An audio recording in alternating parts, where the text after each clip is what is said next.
আজ আন্তর্জাতিক মাতৃভাষা দিবস। আজকের দিনে আমার নিবেদন, আমার লেখা একটি কবিতা। আমার বর্ণমালা, আমার অহংকার। পাঠ করে শোনাচ্ছি। আমার বর্ণমালা, আমার অহংকার। তাকে জড়িয়ে ধরে আমার দীর্ঘ রাত কাটে। আমি স্বপ্নের মধ্যে বলে চলি অ, আ, হ্রস্ব ই, দীর্ঘ ই। আমার স্বপ্ন পূর্ণতা পায়।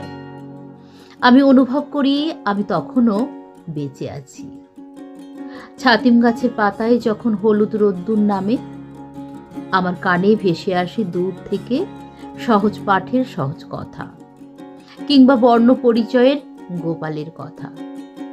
আমি অভিভূত হয়ে পড়ি। সন্ধ্যায় লেবুর পাতায় যখন জোনাকি চলে, আমি আনমনে দেখি আমার বর্ণমালা মক্ষ করছে কালো স্লেটে। একবার, দুবার, তিনবার আমার ক্লান্ত মুখে ধীরে ধীরে ফুটে ওঠে হাসি, যেন মা আমাকে বকশিস দিয়েছে।